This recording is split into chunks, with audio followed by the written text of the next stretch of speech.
nagagalak po ako na nakita ko po kayo ngayon sa umagang ito. Praise the Lord that we are all here. Can we move closer po dito para mas intimate po tayo?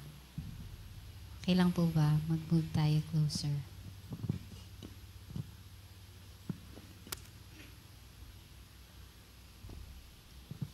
Ayan. Tapos, atin pong buksan ang ating pong mga Biblia sa Psalms 30.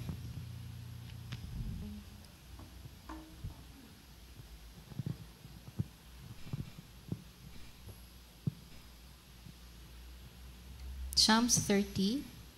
Tapos babasahin po natin verses 1 to 12. Can we all stand po?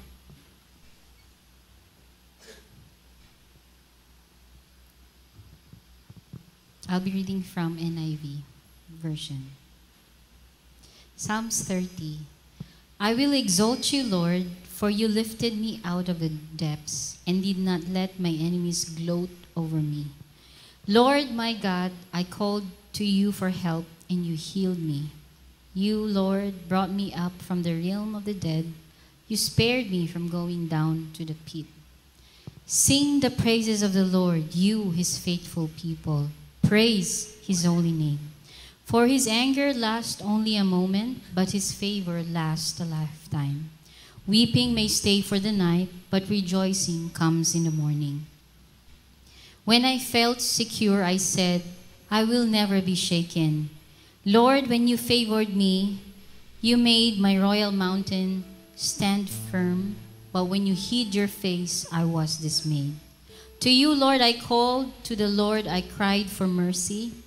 What is gained if I am silenced? If I go down to the pit, will the dust praise you? Will it proclaim your faithfulness? Hear, Lord, and be merciful to me. Lord, be my help. You turned my wailing into dancing. You removed my sackcloth and clothed me with joy, that my heart may sing your praises and not be silent. Lord my God, I will praise you forever. Amen. Praise the Lord. Can we all say, praise the Lord? Praise the Lord. Praise the Lord. Hallelujah. Father, we are grateful, Lord, that we can come here in your presence, Lord, and we can declare that you are our provider, our healer, our Savior, the God who makes way, and giving us opportunities to worship you, to honor you, to bless you, O Lord God. Maraming salamat po, Panginoon, na nandirito po kayo sa aming kalagitnaan sa umagang ito, Lord God. Thank you that as we offer our praises and thanksgiving and worship sa inyo pong pangalan, you accept it, O Lord God. May you will be blessed and may you will smile upon your people this morning, O Lord God. Be blessed in the mighty name of Jesus. Amen. Hallelujah. Sige po, let's declare and sing that this is our God that we serve. He is mighty, He loves us, and He continues to save us. Amen? Amen. Amen. This is our God.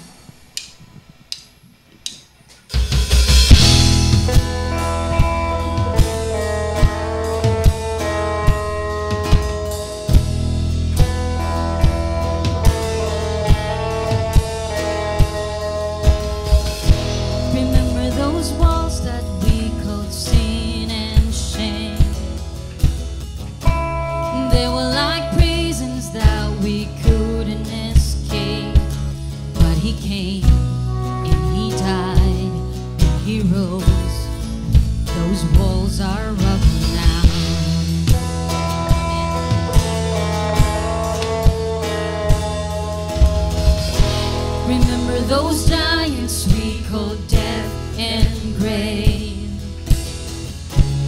They were like mountains that stood in our way. But He came and He died and He rose. Those giants are dead now. This is our God. This is who He is. He loves us.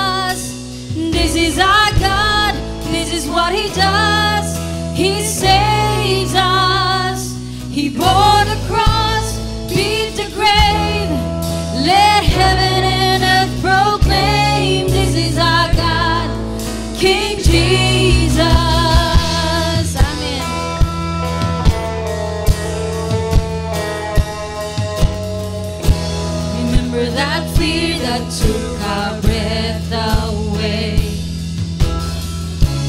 Faith so weak that we could barely pray, but he heard every word, every whisper.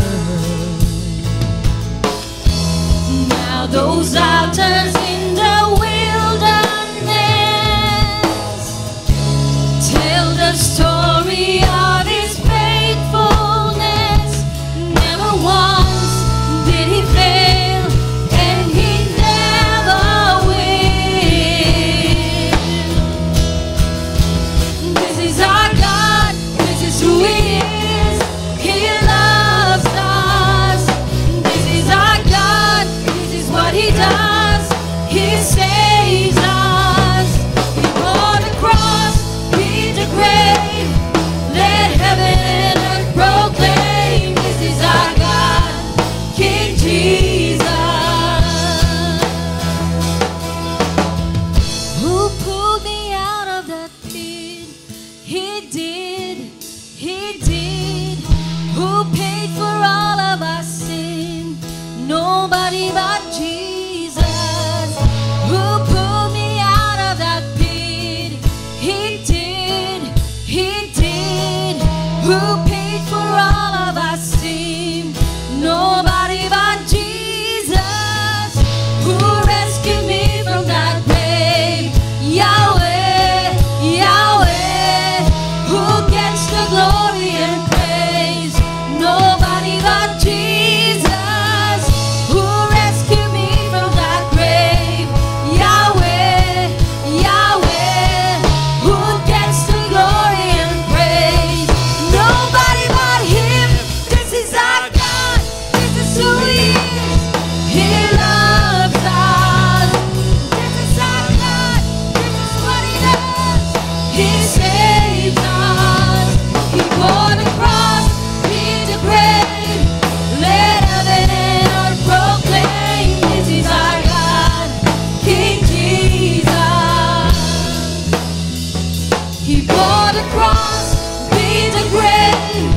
Let heaven and earth proclaim. This is our God, King Jesus. Hallelujah. We praise you, Lord God. We praise you. Thanks to your name, Lord Jesus. Hallelujah. Maraming salamat, Panginoon. And we will continue to believe, Lord God, because you are the God who keeps his promises. Salamat, Panginoon, that you are faithful. That our faith comes from you, Lord God. Hallelujah.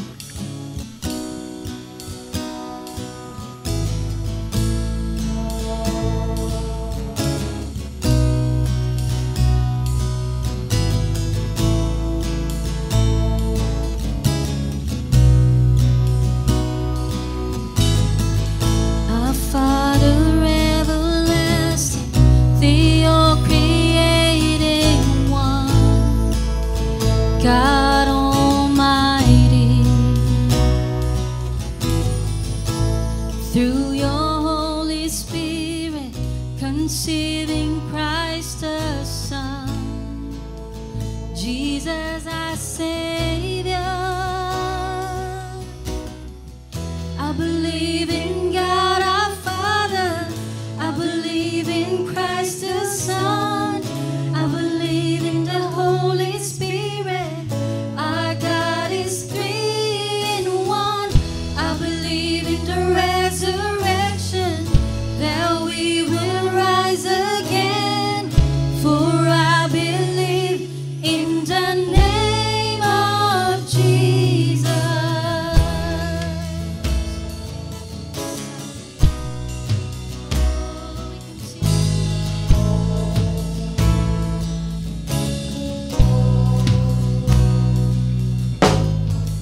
Our judge and our defender suffered and crucified.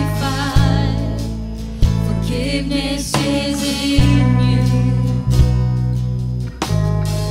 Descended into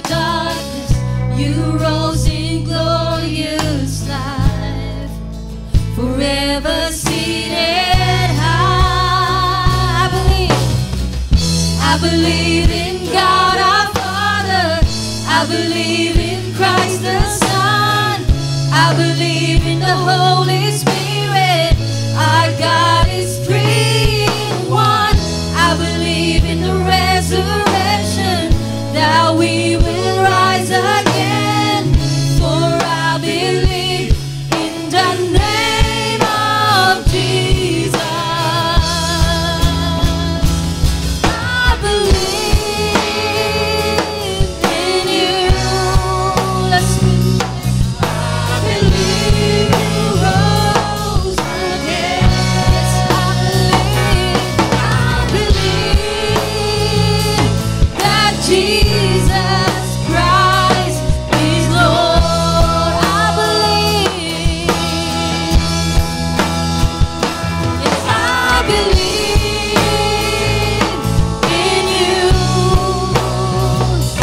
I believe you rose again. I believe that Jesus Christ is Lord.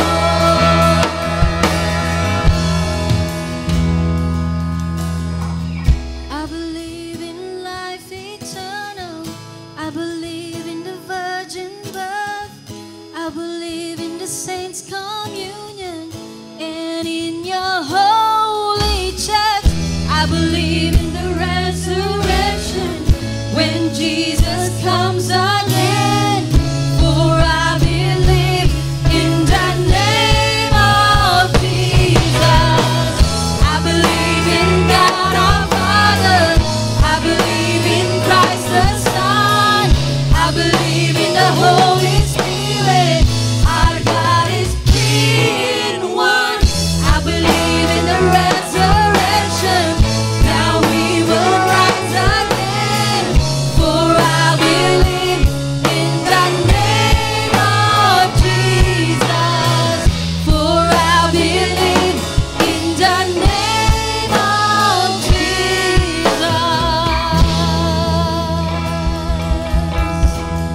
Hallelujah. Yes, thank you, Lord Jesus.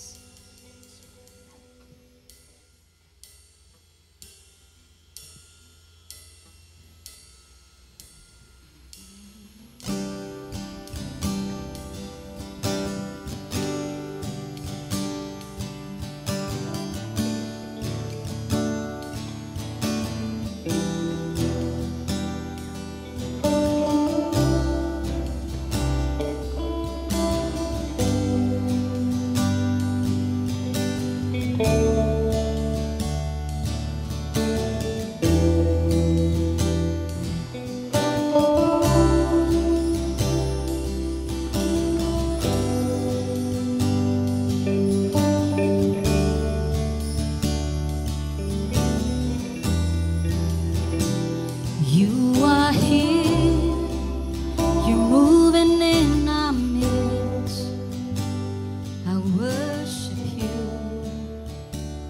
I worship you. You are here, you're working in this place.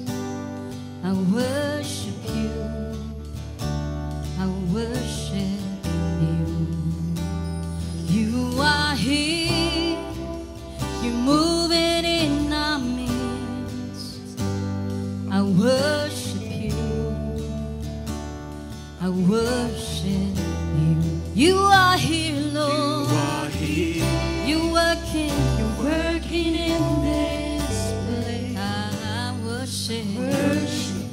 Yes, we worship you, Lord. And we call you Waymaker, miracle worker, promise keeper, light in the darkness. My God, that is who you are. Waymaker, miracle worker, promise keeper, light in the darkness. My God, that is who you are. You are here, you're touching every heart. Oh, we worship you, Lord. I worship you. You are here, Lord. turning every heart. I worship you. We worship you, Lord. You are here, Lord. Turning eyes of heart. I worship you. I worship you, Lord. I worship you. You are here, Lord. You're turning lives in every. Oh, I worship you. We worship you, Lord.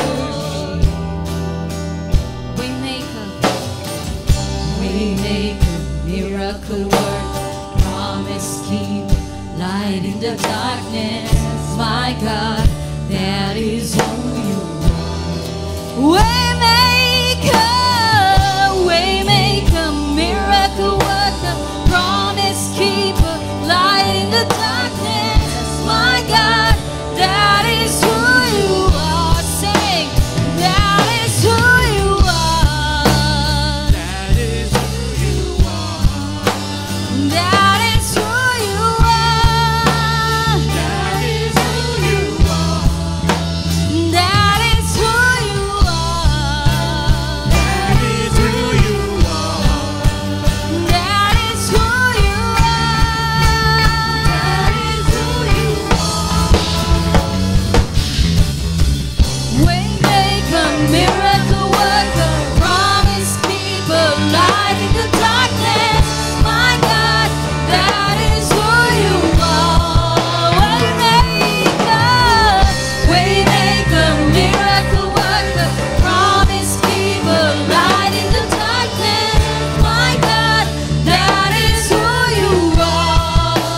That is who you are. That is who you are. That is who you are. That is who you are.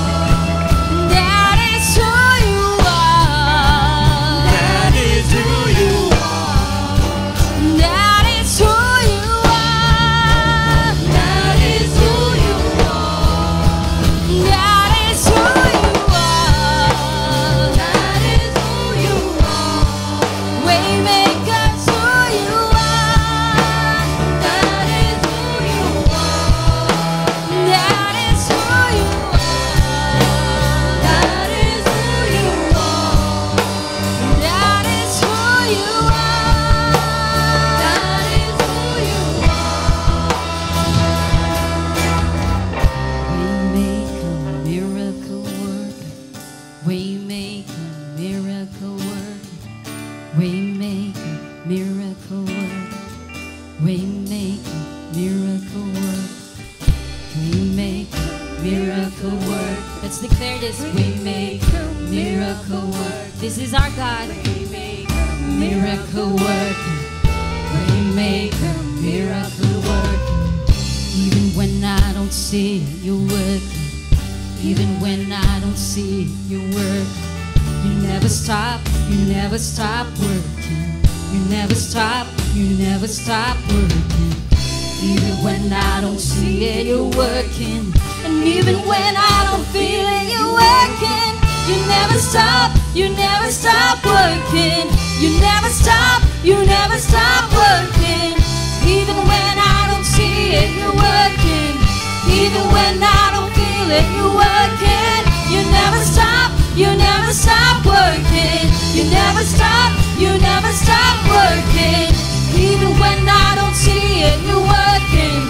Even when I don't feel it, you're working. You never stop working. You never stop working. You never stop working. You never stop working. You never stop working. You never stop working. Waymaker, miracle worker, promise keeper, light in the darkness. My God,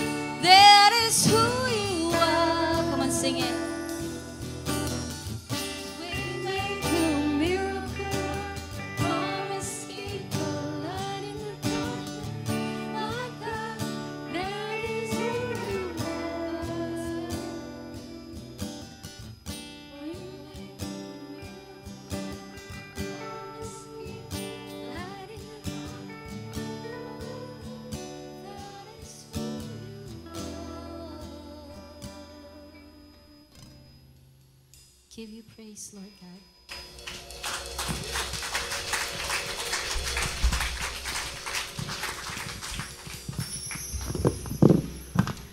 Let's all pray. Father God, totoo nga yung lyrics ng song na aming kinanta. You are a miracle worker.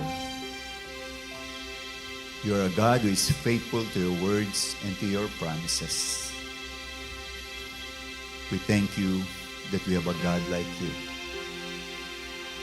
We thank you, Lord Jesus, for the sweet salvation that you have given us, for the forgiveness of our sins, for dying on the cross.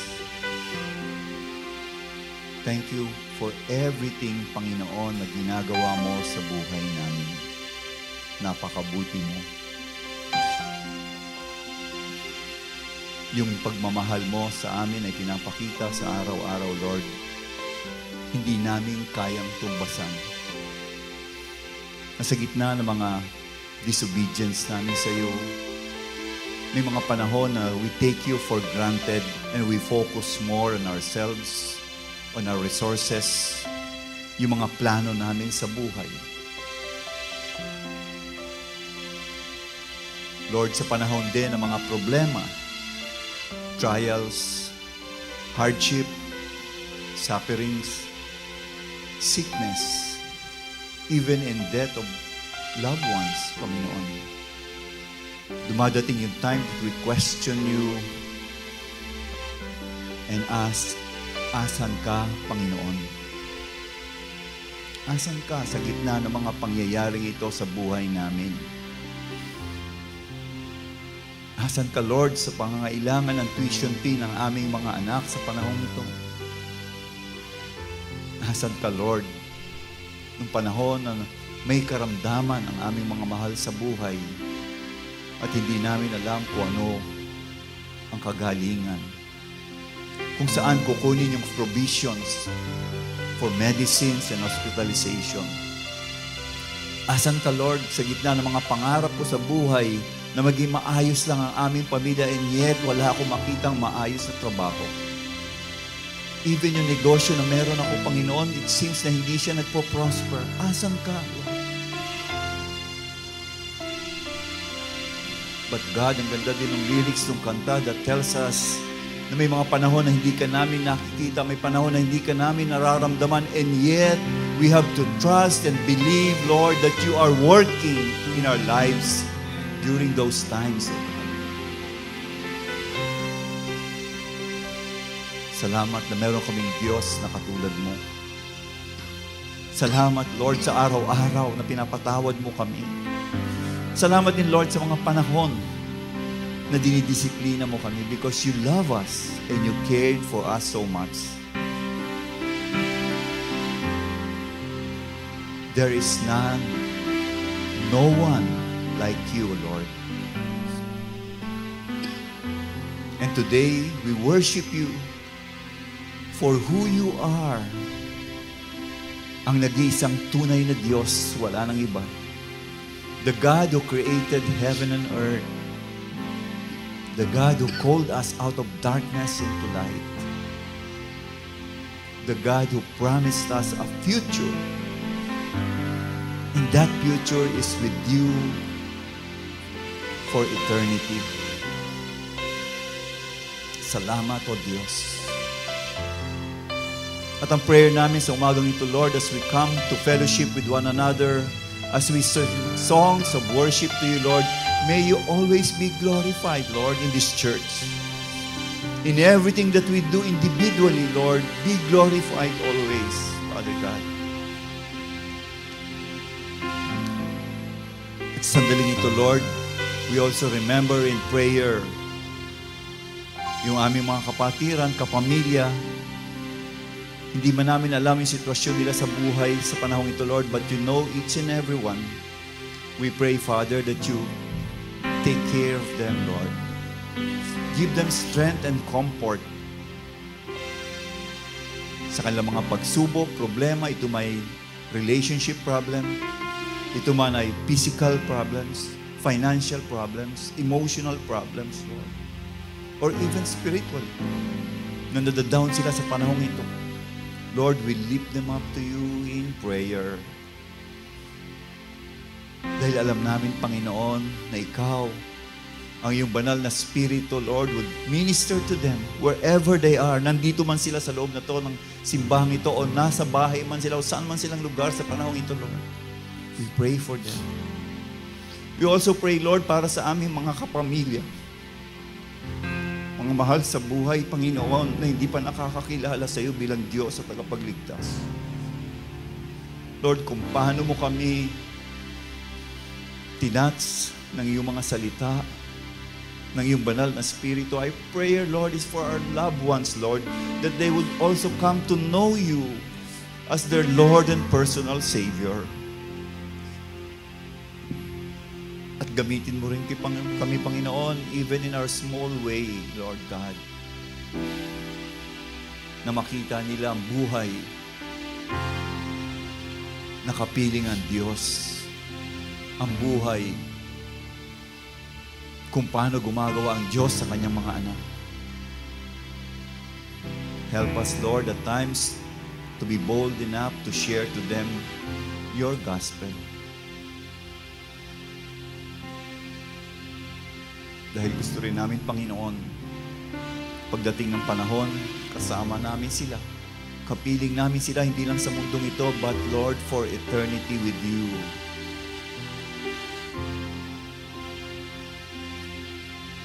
Kagaya nga rin, Lord, ng mga prayers namin in the past. We pray for this church. We pray for the leadership. We pray for the finances. We pray for each and everyone who attends this church, Lord, that all of us would grow and grow and grow in faith in you every day of our life. And that the heart's desire is, Lord, to honor you, to give you praise, and to be used by you for whatever purpose you have planned for us, O God. And tonight, or this morning, Father, we pray that you would revive our spirit and our souls, Lord, by your word. This is our prayer in Jesus' name. Amen and amen. Good morning po sa inyong lahat. Ready na po tayo makaupo.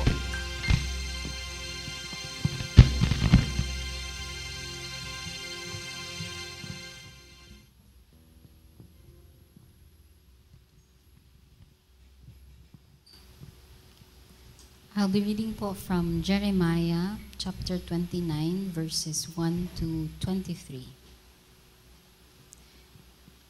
This is the text of the letter that the prophet Jeremiah sent from Jerusalem to the surviving elders among the exiles and to the priests, the prophets, and all the other people Nebuchadnezzar had carried into exile from Jerusalem to Babylon. This was after King Jehoiakim and the queen mother, the court officials, and the leaders of Judah and Jerusalem, the skilled workers and the artisans had gone into exile from Jerusalem. He entrusted the letter to Elasah, son of Shaphan, and to Gemariah, son of Hilkiah, whom Zedekiah, king of Judah, sent to King Nebuchadnezzar in Babylon. It said, "That is what the Lord Almighty, the God of Israel, says to all those I carried into exile from Jerusalem to Babylon.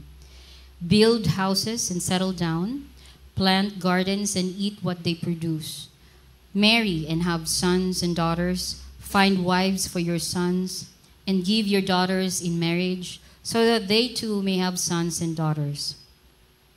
Increase in number there, do not decrease. Also, seek the peace and prosperity of the city to which I have carried you into exile.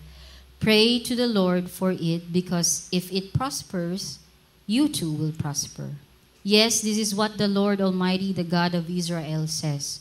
Do not let the prophets and the diviners among you deceive you. Do not listen to the dreams you encourage them to have.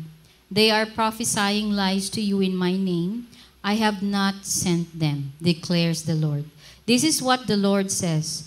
When 70 years are completed for Babylon, I will come to you and fulfill my good promise to bring you back to this place. For I know the plans I have for you, declares the Lord. plans to prosper you and not to harm you, plans to give you hope and a future. Then you will call on me and come and pray to me, and I will listen to you. You will seek me and find me when you seek me with all your heart. I will be found by you, declares the Lord, and will bring you back from captivity.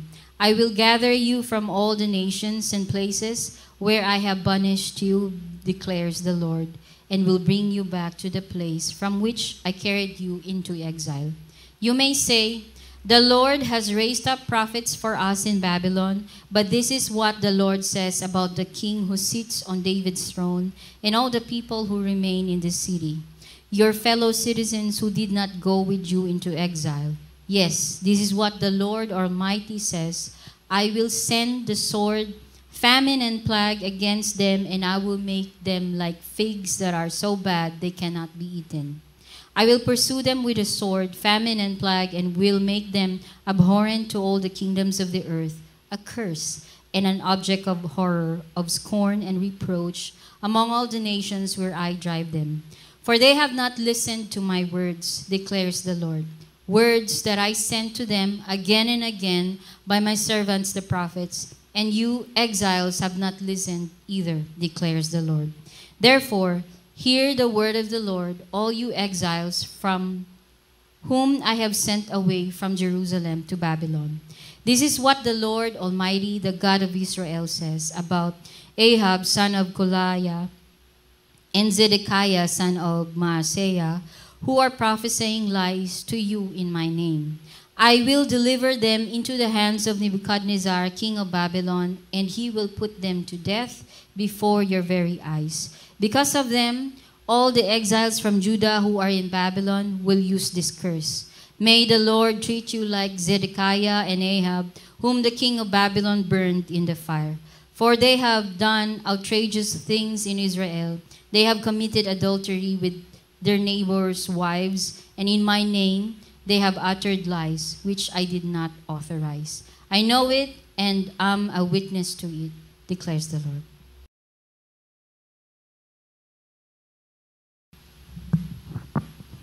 Good morning po ulit sa inyong lahat and welcome to our Sunday service. No? Announcement lang po para sa ating lahat, di po ba?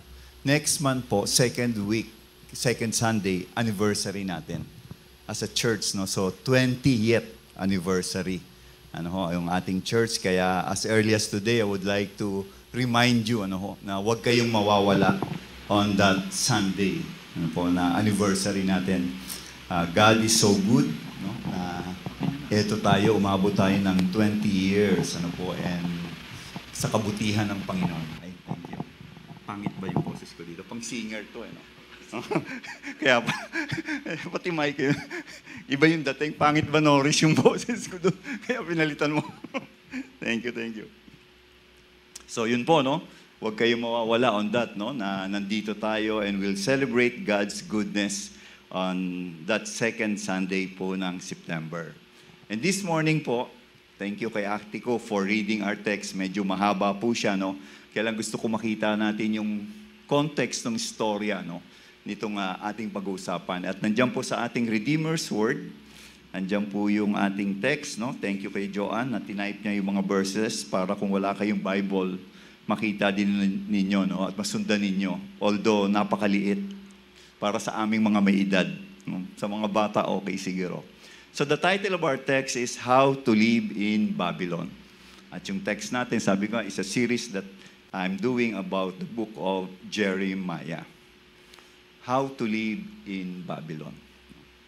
Bilang mga Kristiyano, tayo, no? Alam natin na tayo ay, ang citizenship natin ay saan? Sa langit, di ba? Pero ngayon, sa langit pala tayo pupunta, Pastor.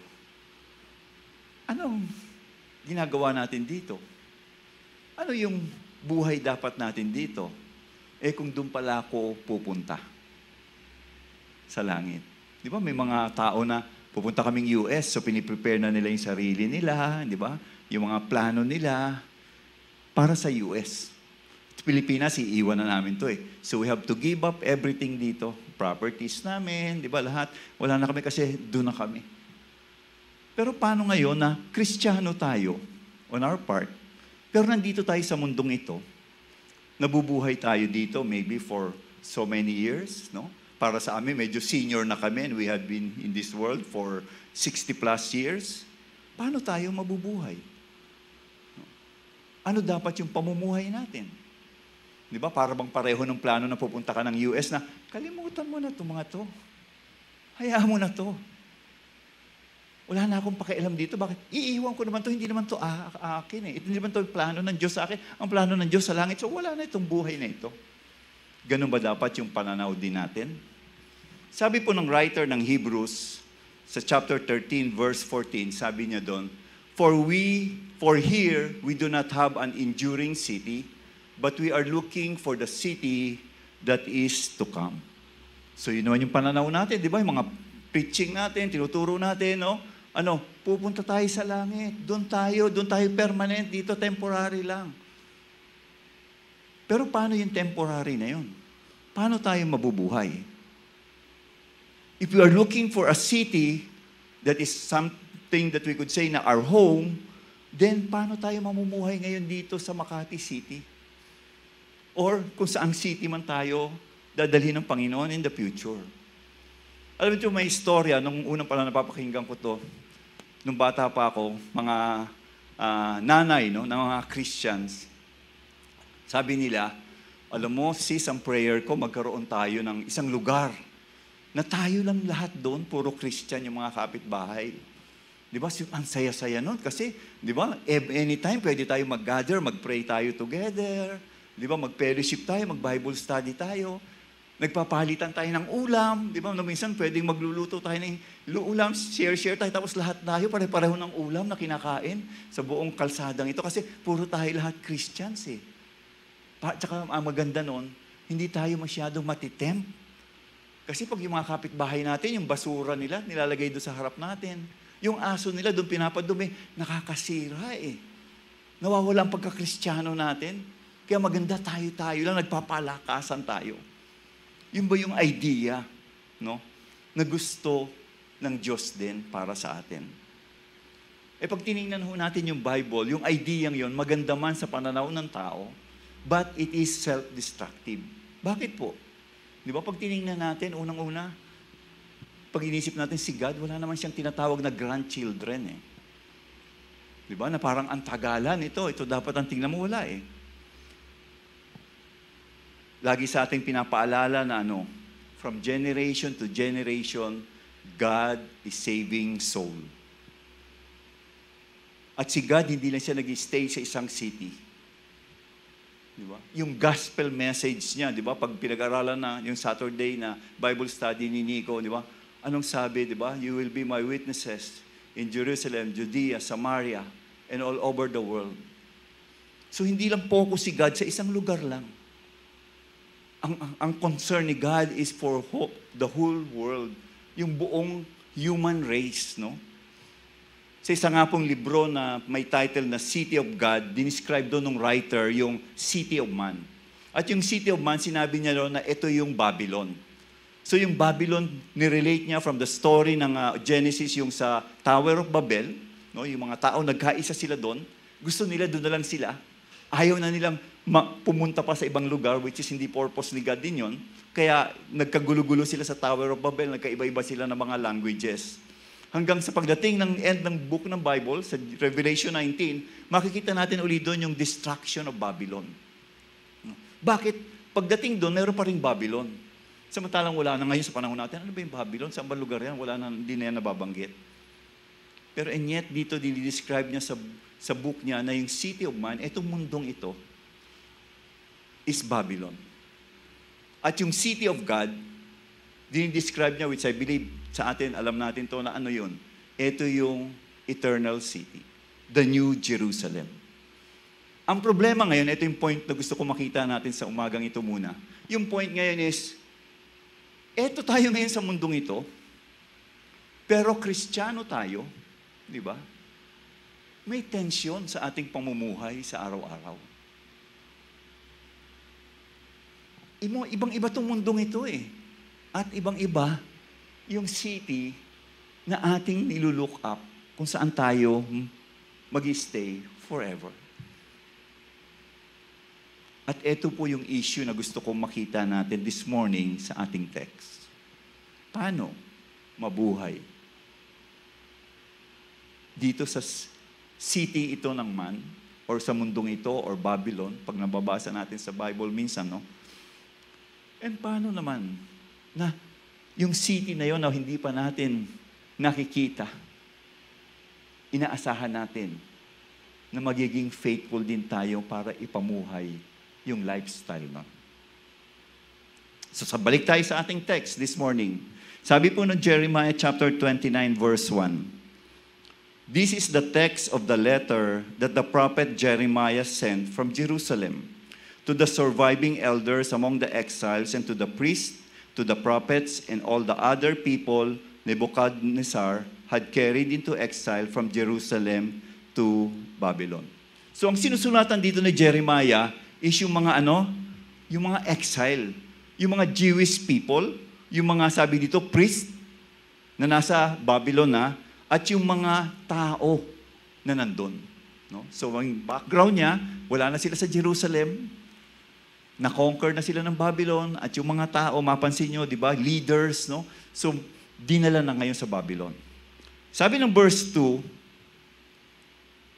"This was after King Joachim and the queen mother, the court's officials, and the leaders of Judah and Jerusalem, the craftsmen and the artisans had gone into exile from Jerusalem."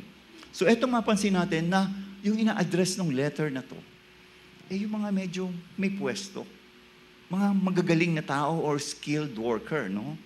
At itong sabi sa atin ng history tells us na para makita lang natin yung background, ito nangyari nung 597 before Christ, no? Ito yung major deportation ng mga Israelites mula sa Jerusalem, dinala sila sa Babylon. Isipin niyo, no? Yung kanilang senaryo na parang by force, no? Wala silang magawa dahil kinapture sila, dinala sila sa Babylon. At yung policy ng Babylon during the time, pag na-conquer namin kayo, kukunin namin yung mga gagaling yung mga tao, kaya nga si Daniel, di po ba? At yung mga kasama niya. Yung mga leaders nyo, yung mga priests ninyo, dadali namin sa aming country, at anong gagawin nila? Tuturuan nila, i-indoctrinate nila ng kanilang culture, ng kanilang religion, di ba? Para matutuhan nyo. Kasi bakit ang feeling nila dapat, dahil kinonquer namin kayo, lahat ng kultura namin, alam ninyo. Tayo, di ba, alam natin, kinonquer tayo ng Spain. Dinala yung religion ng Spain, di ba? Yung Catholicism. Kinonquer tayo ng Japan, yung kultura nila. Kinonquer tayo ng Amerika, yung kultura ng Amerika. Natututuhan din natin, pinasa sa atin. Ganito din noong unang panahon. Yun din ang gusto nilang mangyari. At story tells us na merong 3,000 people from Judah at that time na dinala sa Babylon.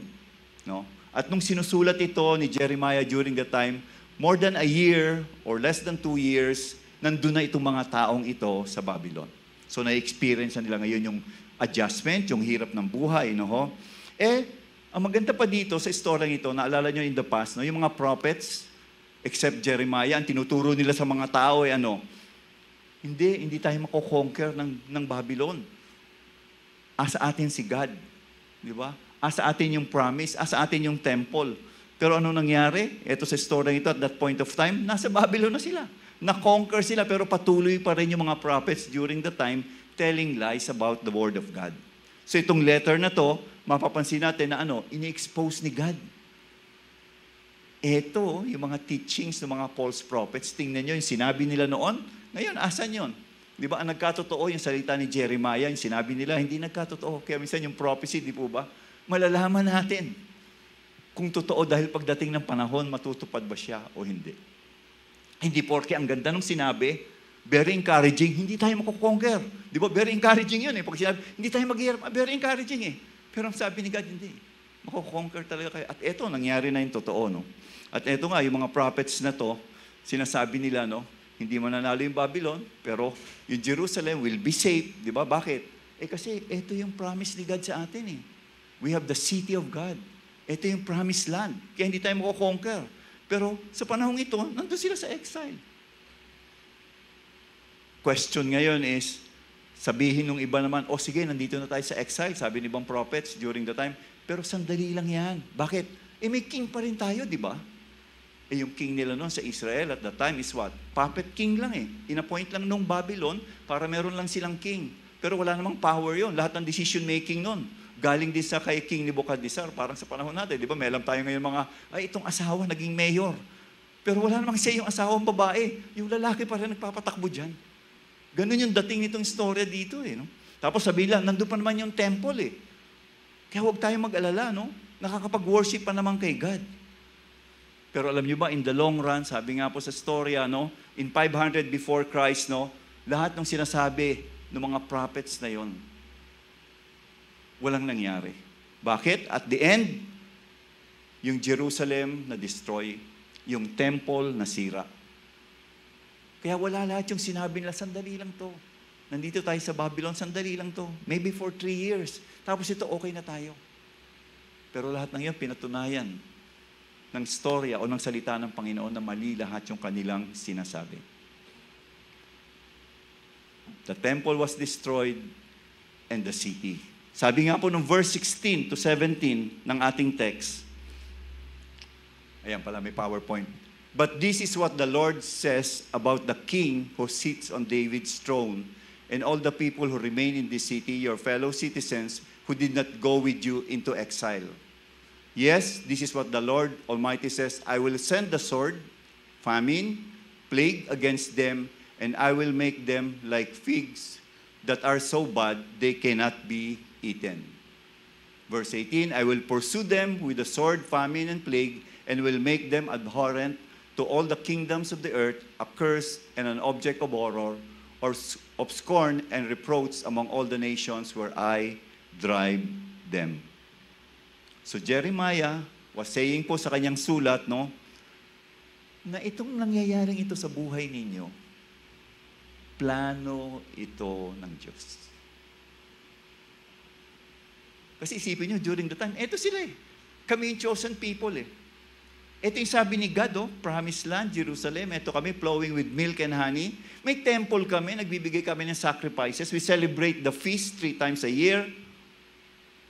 At para sabihin mo sa amin na ito kami kukonquer ng isang pagan country, hindi naniniwala sa Diyos, hindi magkakatotoo yan. Pero so, sinasabi ni Jeremiah, magkakatotoo yan dahil plano yan ng Diyos. At pag nakita natin yung verse 3, parang ito yung sinasabi natin sa panahong ito na parang diplomatic letter. No?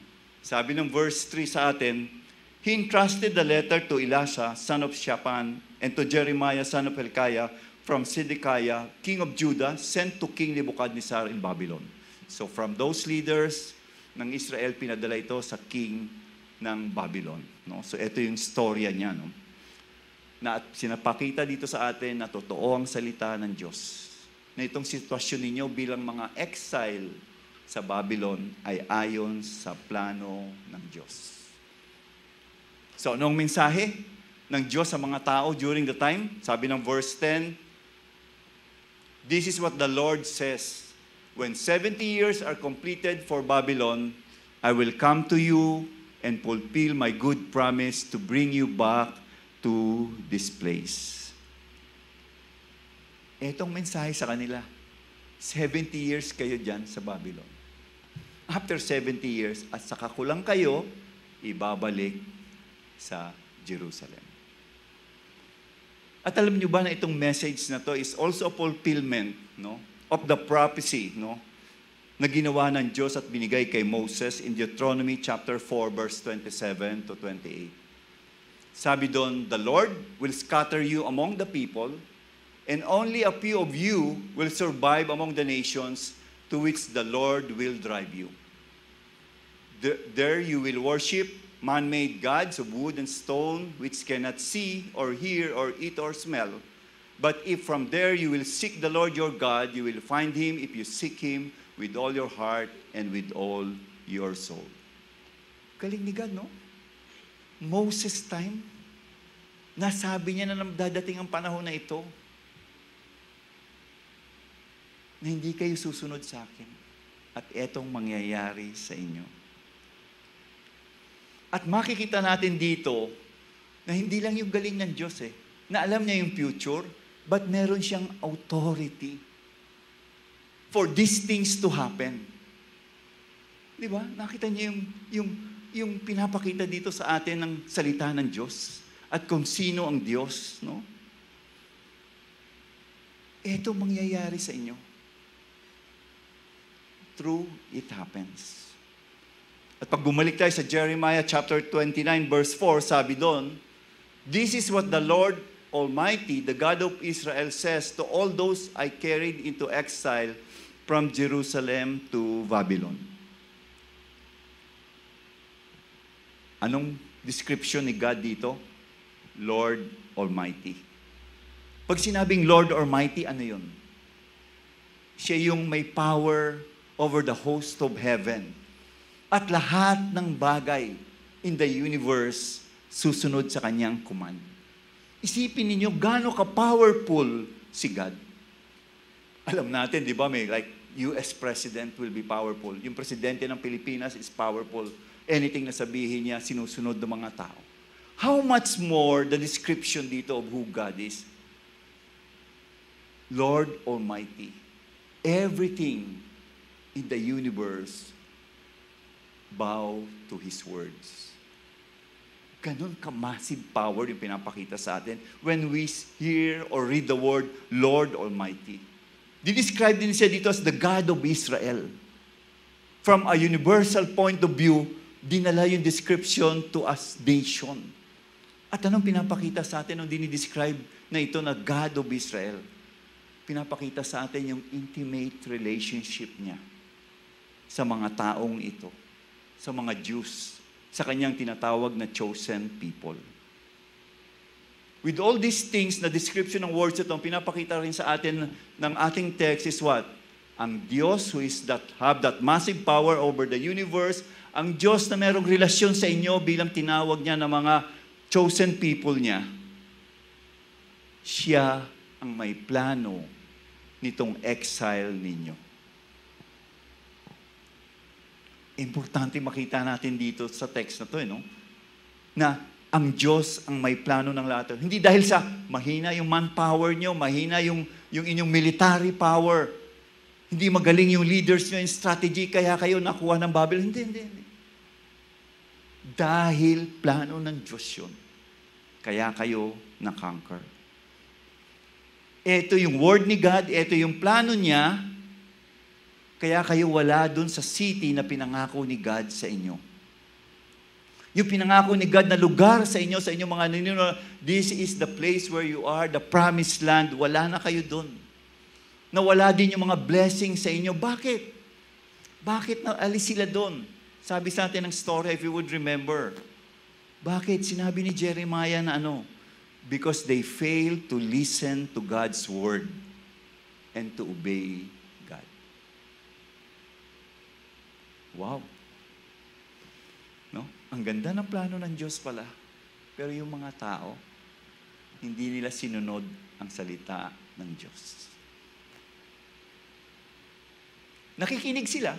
Parang pareho natin, di ba? Nandito tayo ngayon, nakikinig tayo sa mga preaching ng Word ni God. Nanonood tayo ng YouTube, marami tayong pinapanood ng mga preacher and everything. Hanggang doon na lang tayo sa pakinig.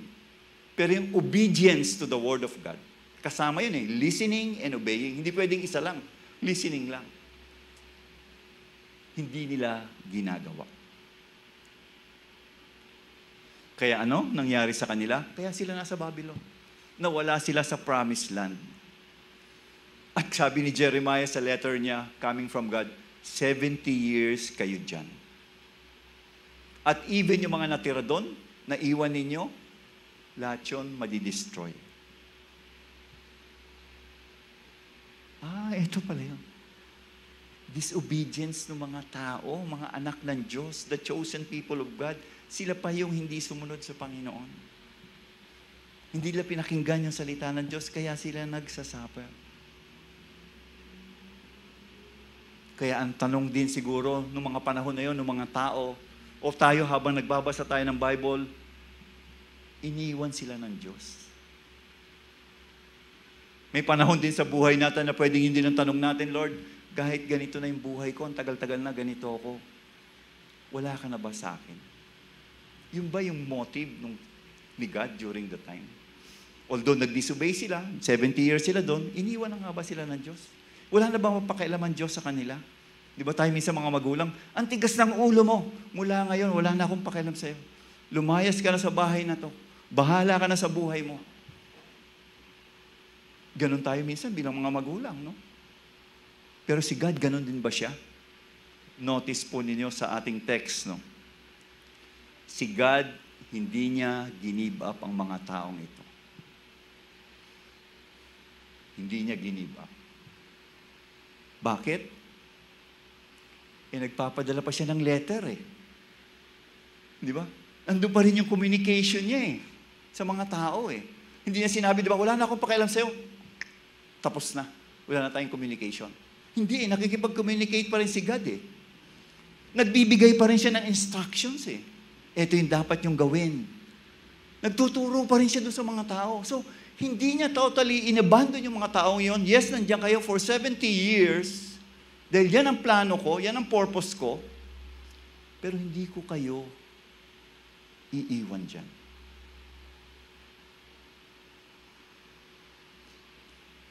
Totoo na makikita natin sa storya na nandun si God, dinidiscipline niya yung mga taong ito dahil mahal niya ito. Dahil mga pinili niya itong mga taong ito. Kaya sila nandun, sabi natin nga kanina, is that dahil yun yung disobedience sila kay God, pero si God, sabi niya, dinidisiplina ko lang kayo dahil mahal ko kayo at gusto kong makita ninyo yung mercy ko, yung grace ko. At dahil dyan, ito yung gusto kong gawin ninyo habang nabubuhay kayo sa Babylon for 70 years. Ito yung strategy ko para sa inyo. Ito yung strategy ko. Hindi ko kayo iiwan dyan, pababayaan. Hindi, meron pa rin akong plano sa inyo. At ano yung plano ng Diyos? Paano sila mamumuhay sa Babylon? Paano sila makikipag-relate sa city na tinatawag nating pagan city? At paano kami makikisalubilo sa mundong ito na yung mga manataong ito hindi mananampalataya sa iyo? At ang feeling namin kami yung mas pinili mo, kami yung may benefits na kilala ka bilang Diyos at tagapagligtas. Unang-una po doon sa ating Redeemer's Word, mapansin nyo sa baba sa ating outline, ang unang point na gusto kong makita natin, ang instruction sa kanila ni God is to settle down and be involved in Babylon, for God is with you. Sabi po ng verses 4 to 7, sabi doon, this is what the Lord Almighty, the God of Israel, says to all those I carried into exile from Jerusalem to Babylon. So, message para dun sa mga believers, sa Jews, no? Build houses, settle down, plant gardens, and eat what they produce. Marry and have sons and daughters, find wives for your sons, and give your daughters in marriage so that they too may have sons and daughters. Increase in numbers there, do not decrease. Also, seek the peace and prosperity of the city, yung Babylon, to which I have carried you into exile. Pray to the Lord for it, because if it prospers, you too will prosper. Imagine mo, ito yung nag-conquer sa amin. Pinahihirapan kami. Pagan country ito. Hindi ito yung plano mo, Diyos, para sa amin. We have to live a good life in our own community in the city of Jerusalem. Dinala mo kami dito, tapos sasabihin mo sa amin na ano? Build, plant, marry, multiply, seek peace, seek the prosperity of the city, and pray for it. Anong pinapakita ng Diyos sa kanila? Anong pinapasabi sa kanila? Hindi ba pag kinonquer tayo, dapat rebellious tayo? Hindi ito yung mga dapat sa atin eh. Pero sabi ni God, seek nyo yung blessing dito ng itong sitting ito.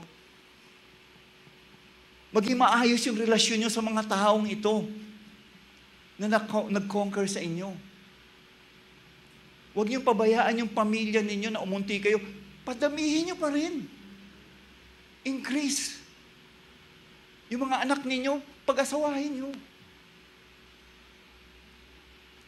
Di ba nakikita na, pag inisip natin, anong pinapakita ng Diyos sa istorya nito? Siguro tayong panahon na ito, namamangha sa ganun na parang pupunta kami doon, ito yung mga umaapi sa amin, tapos pagpipray pa namin sila, ito pa yung buhay namin, magiging maayos yung relasyon namin sa kanila. Dapat hindi, di ba? Ano pinapakita ng Diyos? Unang-una, gusto niyo makita ng Diyos na ako pa rin na may plano nito. Ako pa rin ang gumagawa nito. Yes, itong tragic na nangyari sa inyo, na-exile kayo, temporary lang ito. Hindi ako nagkamali dito. Or hindi nyo masasabi na, sabi ko nga kanina, ang galing ng manpower, ng military power na Babylon, kaya kayo na-conquer. Or magaling ba yung Diyos ng Babylon? Tinalo yung Diyos ng Israel? Kaya sila na-conquer? Hindi. Sinasabi ng Diyos, plano ko ito yung purpose ko sa inyo. No? And you have to overcome all these things. Ito pa rin yung dapat ninyong pamumuhay. Mamuhay kayo doon parang isang ordinaryong tao. Parang nasa Israel din kayo. Although iba yung lugar ninyo, nasa Babylon kayo, pero yung pamumuhay nyo yung pa rin. Normal lang ang gawin ninyo. Pareho nung dati. Pero ang problema, yung mga false prophet, no? During the time, ito yung inaasahan mo na magtuturo sa inyo ng tamang salita ng Panginoon ang sinasabi sa kanila. Huwag nyo masyadong dibdibin yung sitwasyon na yan. Hayaan nyo lang, lilipas ka agad yan, sandali lang. Huwag nyo sundin yung mga sinasabi na yan. Temporary lang tayo dito, sandali lang, 3 years, wala na tayo dito. Huwag nyo intindihin yung 70 years na yan. Imagine, sabi nung verse 7, seek the peace and prosperity of the city, to which I have carried you into exile. Kaya yun, makikita natin, no? Si God talaga yung may hand, pero seek peace and prosperity of that city. Pray to the Lord for it, because if it prospers, you too will prosper. Anong pinapakita sa ating action dito? Di ba? Yung ginagawa dapat ng mga Israelites na to, o ng mga chosen people na to sa Babylon is what? Meron silang active involvement sa city. Normal yung buhay nila doon. Nakikipagkwentuhan sila sa mga tao doon. Nakikipag-fellowship sila sa mga tao doon.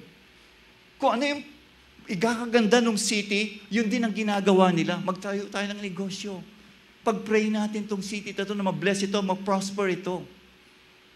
At para sa ating panahon, ito yung sinasabi natin na, love your neighbors as yourself. Hindi tayo nagiging detached sa mga tao, sa paligid natin. Sabihin natin, hindi mga Kristiyano yan eh. Naku, matitempt lang ako magkasala pag yan ang mga kasama ko. Hindi yun ang mindset eh. Makihalubilo kayo sa kanila. Spend time with these people. Saying to them, shalom, peace, security, good well-being, welfare, and good for the people. Ipanalangin nyo sila. Because God is sovereign. At si God yung nag-rule ng circumstances ng buhay ng lahat ng tao. Iniisip ko nga, siguro ang laking sorpresa to para sa mga tao noong panahon na yun, lalo na yung mga Israelites. Nasa pagan city ka, no? Itong city ito, punong-puno ng idolatry at punong-puno ng mga kasalanan.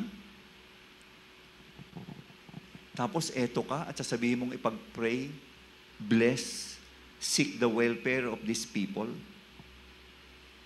Ang point na gusto kong makita din natin ngayong umaga is that kaya nga sila dinala ni God doon, aside from penalty for their disobedience at yung plano, purpose ni God, is what? Makikita ng mga tao doon. Ito pala yung city of God. Na sa society na noong panahon na yon, meron palang alternative ang buhay. Pwede palang nandito ako sa mundong ito at eto yung mga kahalubilo ko, nandyan yung kasalanan, nandyan yung idolatries, no? Nandyan yung mga ano-anong adultery, no? And yet, pwede ka palang mamuhay sa gitna ng mundong ito ng ayon sa salita ng Diyos. Na si God pala, yung city niya, hindi dependent geographically. Nasa Jerusalem lang. Na yung city ni God is in the heart of man. sa bawat tao na magtitiwala, mananampalataya sa Panginoong Jesus. They are building the city of God. Kaya nga yung purpose niya is nandiyan kayo sa Babylon, but live your normal life.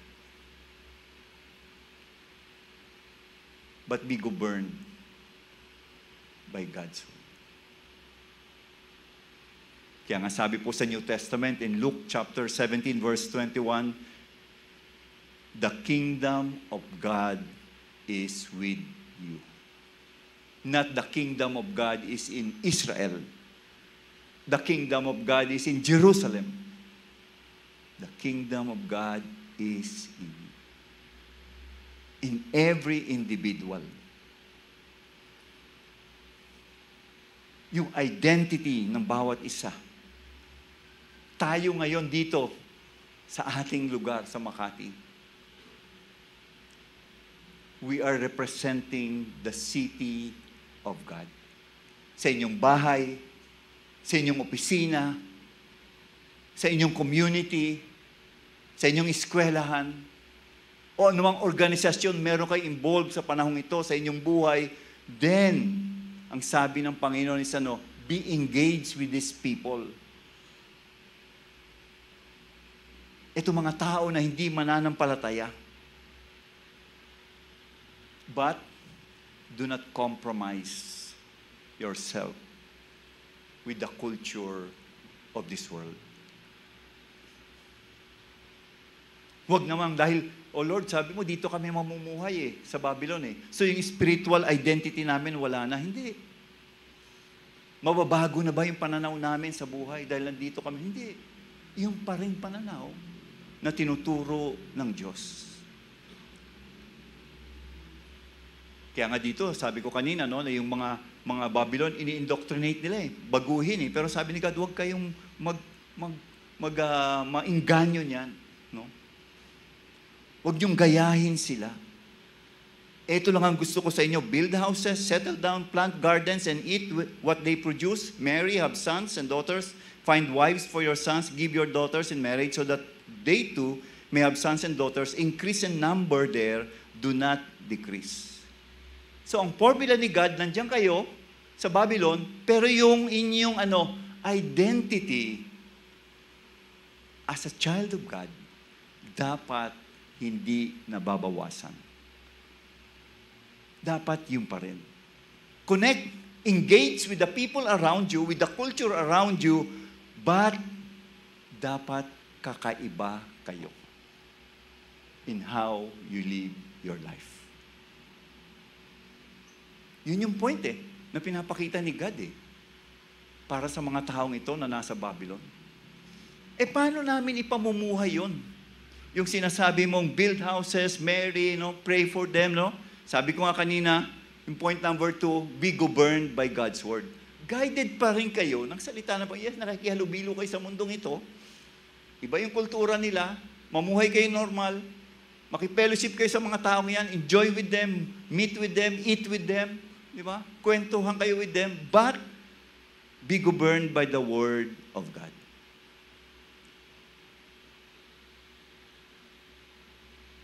Yung pamumuhay pa rin ninyo, paano siya? Ang standard ninyo, ang lifestyle ninyo, ayon pa rin sa salita ng Panginoon. Patuloy kayong mag-remind sa bawat isa habang nandiyan kayo sa Babylon about the Word of God. Huwag niyong gawin yung hindi makinig sa salita ng Diyos kagaya ng ginawa ninyo before. Kasi sabi nga natin sa story ng Jeremiah, di ba? Again and again, God sent them a reminder. Persistently, sa chapter 25, the last time na sinare ko yun, pinakita sa atin doon. Again and again, ang Diyos nagpaparemind sa kanila, magbago kayo, pero and yet, hindi sila sumunod. At pagdating ngayon dito sa chapter 29, verse 19, sabi pa rin doon, for they have not listened to my words. Imagine, chapter 25, nasa Babylon na sila, dati nasa Jerusalem sila, nasa Babylon na sila. Pero ito pa rin yung mensahe na, for they have not listened to my words, declares the Lord, words that I sent to them again and again by my servants the prophets, and you exiles have not listened either, declares the Lord. Chapter 25, verse 29 ng chapter 29 reminds us always. God keeps on reminding us. At sabi ng verse 20, therefore, hear the word of the Lord. Dahil hindi kayo nakikinig, sabi niya, hear the word of the Lord, all you exiles whom I have sent away from Jerusalem to Babylon. No? Ganda, no? Pinapakita na si God pa rin yung may say doon. Siya ang gumawa para mapunta na sa Babylon. Hear the word. Ito yung prophecy. At ito ay pinadala doon sa dalawang prophets during the time who are in exile also in Babylon. Dapat yung salita pa rin ng Diyos, yun ang mag-govern sa inyo. And you are going to build the city of God in Babylon. Sabi nga po nung ending ng ating text, no, sa verse 23, sabi doon, yung last part, no, ng verse 23, sabi doon, for they have done, next, ano po, yun ba yun? Verse 23 dito. So yung last sentence ng verse 23, sabi kasi doon, yan, which I did not authorize, I know it, and I am witness to it, declares the Lord. Sabi ni God, alam ko kung ano yung nangyayari at mangyayari sa inyo. At witness ako sa mga nangyayari sa inyo. Ano yung alam ni Lord about them? Ano yung nangyayari at mangyayari sa kanila na alam ni Lord? I know it, and am I witness to it, declares the Lord. Pagkatapos niyang sabihin, yung mamuhay kayo ng normal na buhay dyan sa Babylon, huwag kayong mag-decrease, but rather increase. No? Seek niyo yung welfare ng city na to. Pray of this city. So ano yung I know? Ano yung alam ng Diyos? Puntahan po natin yung verse 11. Sabi doon, ng verse 11 ng Jeremiah 29, for I know the plans I have for you, declares the Lord. Plans to prosper you and not to harm you, plans to give you hope and a future. Ito yung alam ng Diyos para sa kanila. Ito pong verse na to, alam ko, very popular to, no, sa ating Christian community. Marami pong, ito yung memory verse nila, no? At pag tiningnan natin itong verse na to, ano ba yung ipinapakita sa atin dito sa istoryang ito, kaya binanggit itong verse na to? Diba? Napaka-precious po talaga itong verse na to para sa atin. No? Kaya lang minsan na-abuse din ito. Parang minsan ginagamit ito ng mga tao na as a security blanket. Na whatever things they wanted, no? Dahil sa pagtsatsaga nila at sa kanilang paniniwala, mangyayari yung gusto nila mangyari sa buhay nila. Minsan yun yung pananaw ng iba with regards to the text. Pero ano nga ba yung gustong mensahe ng Diyos about this text? Minsan po iniisip ng iba na, kailangan ko lang, no? Na pag pinanghawakan ko tong salitang to, I will have a perfect husband, marriage. I will have a perfect job, a good financial provisions, no? I can raise up a good children. Dahil sabi ni Lord, I know my plans I have for you, declares the plans to prosper you and not to harm you, plans to give you hope and a future. No? Pero pag tinignan po natin doon sa storya nitong Jeremiah chapter 29, ano ba yung plans na yon? Ano ba yung plano ng Diyos sa mga tao during the time na sinabihan niya? Yung mga tao nasa Babylon sila for exile. Tapos sasabihin niya, 70 years kayo nandyan. After 70 years, ibabalik ko kayo sa Jerusalem. Tapos sinabi niya, I know the plans I have for you. Ano yung plan ni God? Plan ba ni God na after 70 years, i-restore sila at ibalik sila sa Jerusalem?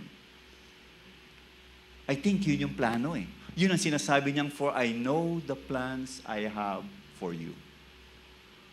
70 years kayo dyan, pero ibabalik ko kayo sa Jerusalem after 70 years. At yun yung future hope na pinangahawakan ng mga mananampalataya o ng mga Israelites during the time. Na 70 years kami doon, pero we have a future hope na mababalik kami sa Jerusalem. the city where God had promised us. At pag tinignan din natin yung wordings niyan, pag medyo magiging technical tayo, for I know the plans I have for you. Yung you dyan, hindi siya individual. The you is what? Plural. That is a promise for all the Israelites who are in exile in Babylon. At ito yung pinapakita sa atin ng istoryang ito. May plano ang Diyos to restore His people. Para sa atin today, pag sinabi natin, I know the plans I have for you, we know na totoo rin yan sa atin. Bakit? Jesus Christ came, died on the cross for the forgiveness of our sin, and God's plan for us is for our holiness, not for evil. And the plan to give us a future and hope is what? That we will be with Him in the city of God or in heaven for eternity. Yun ang plano ng Diyos. Not to harm us, but to bless us. At ito yung lagi nating nire-remind dito sa atin as a church, in our fellowship, in our preaching, in the Bible study, we have that future hope, the glory of God. Yun yung mga kinakanta natin. Yun ang ating pinangahawakan. At dito sa text na ito, makita natin na God also revealed His character and His promises. He is a God of grace who loved to bless His people, to strengthen His people, to care for His people. Meron siyang unli, na pag-ibig at hope, na ipinapakita sa atin para mapanghawakan natin yung ating eternal glory. At ito yung value ng verse na yon dito sa ating storya. So, nung pinapakita uli sa atin dito, itong mga pangyayaring ito ay plano ng Diyos at dadalhin niya ito into fulfillment. Siya rin ang magpapatupad nito after 70 years. Strategy niya to. Settle down, get involved in Babylon because God is with you. Care for the prosperity, welfare, wholeness of these people habang nandiyan kayo sa Babylon namumuhay. Kasi ang akala ng iba ng panahon na yun, eto na ba yung ending ng storya namin dito sa Babylon matatapos? Wala na ba kaming future and hope? Sabi ni Lord, hindi. Hindi yan ang plano ko. Na eto yung ending nyo. Dahil nagkasala kayo sa akin, hindi kayo sumunod sa akin, eto na yun, hindi. Sabi ng verse 10, This is what the Lord says, when 70 years are completed for Babylon, I will come to you and fulfill my good promise to bring you back to the place. I will come to you and fulfill my good promise. Si God, siya yung tumutupad lahat Siya yung gumagawa ng paraan lahat Siya yung may plano at purpose sa buhay ng tao. At yung plano at purpose niya, tutuparin niya yun. Tutuparin niya at gagawin. Hindi dependent yun sa tao. So yung 70 years na yun, nakita natin sa storya, si look back, ito yung first batch, dinala sa Babylon, kasama si Daniel. Sumunod nagkaroon ng second batch. Sabi ko, the last time, si Ezekiel naman yung kasama doon. And then the last batch, After 10 years, lahat sila, karamihan nandun na at yung city na destroyed, yung temple, sabi ko nga. Pero nangyari ba yon dahil tinalo yung king ng Israel? Dahil mahina yung military power? Hindi. Dahil plano ng Diyos yun at purpose niya yun. At eto din ngayon yung promise niya. Maniwala lang yung mga tao sa salita niya. At dapat yung salita ng Diyos ang panghawakan ng mga tao. Habang nabubuhay sila doon. Live with the people sa Babylon, but be governed by God's word.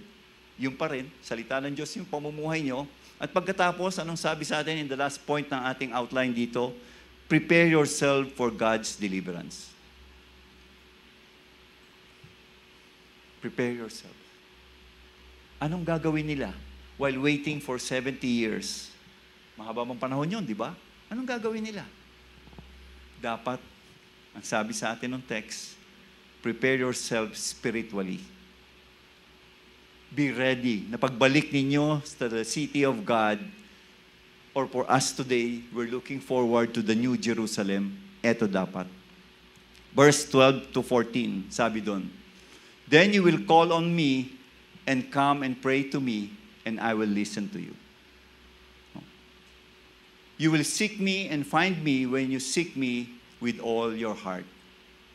I will be found by you, declares the Lord, and I will bring you back from captivity. I will gather you from all the nations and place where I banished you, declares the Lord, and I will bring you back to the place from which I carried you to exile. Ito yung sinasabi sa kanila ng Panginoon. Bakit? Because may relasyon sila sa Diyos eh. Dadating yung panahon, yung miracle, na makabalik sila sa city, ma-restore uli sila sa Jerusalem, mangyayari yun. Pero it would take 70 years. Siguro ang tanong nung panahon na yun ng mga tao, bakit 70 years? Ang tagal naman. Bakit 70 years? Hindi ba pwedeng less than that? Siguro ang sagot is that ito yung time eh. Para yung mga tao would learn the lesson nung exile. Si God na may plano nito at alam ni God yung kakayahan ng mga tao eh. Kaya 70 years yung binigay ni God. Pero maganda dito sa storyang ito, ang makita natin is what? Hindi lang purpose ni God to punish them for their sin. The real purpose of God is for them to realize that they need to repent and be restored to God. Bait ng Diyos, no? Ako nung binabasa ko siya, tinitingnan ko, sabi ko, wow, kasi kasalanan nila, kaya sila pinarusahan ng Diyos. Hindi ko nakita yung kabutihan ng Diyos na kaya ako kayo dinala dyan for you to repent at ma-restore kayo sa akin. Na yung commitment ninyo, pagbalik natin is what? Totoo ito sa puso ninyo. At habang naghihintay kayo during that 70 years, no, makikita sana nila, maunawaan ninyo na, wow, ang buti ng Diyos sa akin. Kailangan ko baguhin ang buhay ko. Binibigyan niya kami ng opportunity pa para mabago at ma-restore yung relationship namin. Na sana yung mga tao during the time, wag silang matempt at maisip nila na ano, ang haba nung 70 years eh, ang tagal maghintay. Hindi sana yun yung focus nila. Maging focus nila is what? Yung kabutihan ng Diyos. Bumalik kami sa Panginoon. At itong exile na to, plano pala ng Diyos para sa kabutihan namin. Hindi lang kami para pahirapan. Ito yung Jeremiah 29. At ngayon para sa atin siguro, anong relasyon ito, Panginoon, ng storyang ito sa ating buhay ng Jeremiah 29? Sa ating panahon ngayon, anong relevance ito sa atin dito sa Makati City? Sa mundo na ginagalawan natin? Anong value nito? We are members of God's Word, God's community, God's city. Alam natin na kailangan nating mabuhay sa mundong ito habang tayo ay nandito pa, hindi pa tayo kinukuha ng Panginoon o pag bumalik man ng Panginoon. Marami tayong mga experiences sa buhay natin na ang hirap. Nandun yung tensions, nandun yung problema, nandun yung persecutions. Pero paano tayo mamumuhay sa panahong ito? At ang ganda ng harmony ng salita ng Diyos from the Old Testament to the New Testament. Sabi po ng 1 Peter chapter 2 verse 11 to 12, Dear friends, I urge you as foreigners and exiles. Nakita niyo yung wordings na yon? Jeremiah 29, they were in exile to Babylon. Tayo ngayon sa New Testament, hindi tayo exile dito sa Pilipinas. Pinanganak tayong Filipino citizen. But ang description ni Peter sa atin bilang mananampalataya ng Diyos are foreigners and exile in this world. At paano tayo mamumuhay? Abstain from sinful desire which wage war against your soul. Live such good lives among the pagans, that though they accuse you of doing wrong, they may see your good deeds and glorify God on the day He visited us. Pareho ba nung Jeremiah 29? That God was telling them, seek the welfare of these people, pray for them, seek peace with them. Hindi ba pareho rin? The message of God in the Old Testament, in their scenario as exiles in Babylon, is the same message for us as believers in this world today. Hindi kung saang city tayo nakatira, hindi yung geographical scenario.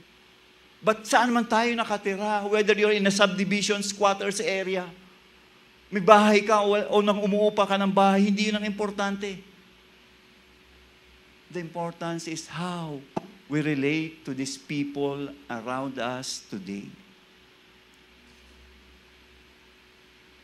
Ay, pastor, sila nun eh. Kung pinaparallel mo yung story nito with Jeremiah 29, sila nun kaya sila nasa Babylon kasi nagkasala sila. Kaya ba tayo pinanganak sa mundong ito dahil makasalanan din tayo? Hindi po yun yung parallel ng storya. Hindi yung point na gusto kong makita natin na parallel. Ang parallel dito says we are living in this world as exiles, as foreigners, temporary, no? Hindi ito punishment ni God during the time. Hindi yun ang parallel dito sa storyang ito.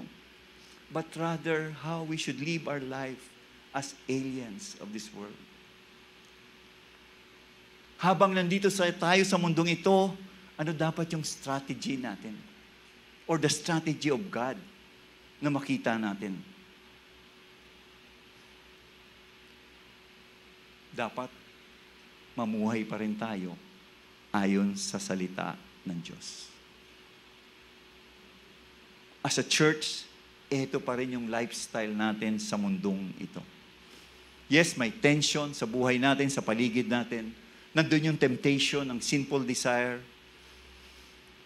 Pero nandun pa rin dapat yung word ni God that reminds us and teach us. Hindi dapat natin sundin yon at gawin yung mga maling bagay na yon. May mga tao sa paligid natin who would oppose us. Ipapahiya tayo bilang mga Kristiyano. Pero dapat we seek peace with them. We pray blessings for them. At ito yung buhay sa Babylon. Ito yung buhay natin as exile sa ating panahon ngayon. Live our lives as believers kasama ang mga tao sa paligid natin na hindi Kristiyano. Hindi tayo mamumuhay away from them. Ayokong sumama dyan. Kaya nga hindi ako ma-attend ng outing, pastor eh. Yung mga party, Christmas party sa office, hindi ako ma-attend yan. Makamundo eh. Kaya hindi ako sumasama doon sa mga classmate ko, yung mga friends ko dati. Nilayuan ko na yun kasi ang gusto kong friends ngayon, puro Christian lang. Hindi yun ang sabi ng Bible. Be with them. Spend time with them. Pero, huwag kang mapapadala dun sa temptation ng pagkakasala. Sabi ng verse 15 to 17 ng 1 Peter, no? Sabi din doon, for it is God's will that by doing good, you should silence the ignorant talk of foolish people. Wow! Paano mo sila makukorek? Kung paano ka namumuhay, ginagawa mo yung mabuti. Live as free people, but do not use your freedom as a cover-up for evil. Live as God's slave. Sipin mo rin, nabubuhay ka sa mundong ito. Yes, libre ka. You can do anything, but remember also, nandiyan ang Diyos. You live your life according to the Word of God. You live your life as slaves. Ano yung slaves? Lahat ng slaves sumusunod sa inuutos ng amo. Show proper respect to everyone. Nakita niyo yan? Show proper respect to everyone. Believers yan o non-believers yan. May pwesto yan sa komunidad o wala. Love the family of believers. Ito, the family that we have. Fear God, honor the emperor. During the time, sabi natin, honor the leaders of the land. Anong pinapakita sa atin ng text na yan? Hindi dahil Kristiyano tayo, tayo na lang. Ayoko na makapag-fellowship pag hindi believers. Mapapariwara lang ako. Hindi, sabi ni God, engage with those people around you. Hindi ba bakit? Paano mo share yung word ni God? Paano magtatanong yung mga tao na bakit ganyan ka? Bakit ganyan yung pananaw mo sa buhay? Bakit ganyan yung mga reasoning mo? And that is where you could share na dahil ang Diyos, dahil sa kabutihan ng Diyos, dahil sa pagmamahal ng Diyos. Meron nga po ako nabasang isang testimony na isang Haponesa. Nag-aral siya sa Europe for college. Binigyan siya sa scholarship. Pagdating niya doon, first time niya sa abroad eh. So first time niya sa UK, wala siyang kilala. Pero merong isang puti na babae, sabi niya. Nung nakita siya nilapitan.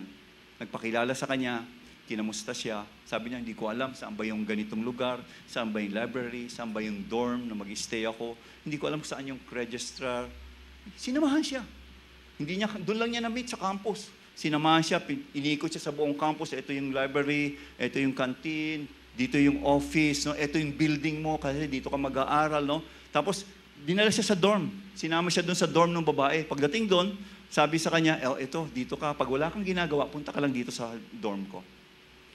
Tapos, after a few months, pabalik-balik siya doon, nagkikita sila, na-notice niya daw doon sa table ng babae, may malaking libro. Tapos sabi niya, what book is that? Sabi nitong puti na babae, Bible. Sabi niya, binabasa ko yan every night eh. Gusto mo, pag gabi na libre ka, you could come here and let's read the Bible together. At doon niya nakilala ang Panginoon. At nung napunta na siya sa ibang lugar at senior sa kanya, dahil bihirang Hapon, di ba? Na nagiging Kristiyano. Napansin niyo ba? Dito sa Asia, siguro yung Japan, pag nakita mo, ilan ang population ng Hapon na Kristiyano? Pero and yet, etong batang ito, nakakilala sa Panginoon. Bakit?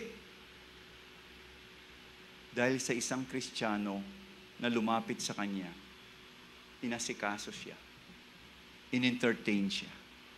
At nung nakita niya yung care na yon from this person, naging interesado siya, bakit? Ano bang sinasabi niyang Bible na binabasa mo? And she came to know the Lord. Paano makakakilala yung mga tao sa paligid natin kung tayo mismo na supposed to be may alam ng salita ng Diyos, kilala ang Panginoong Hesus, at tayo yung didistansya sa kanila at lalayo sa kanila? Dapat sa ating buhay ngayon, we build relationship.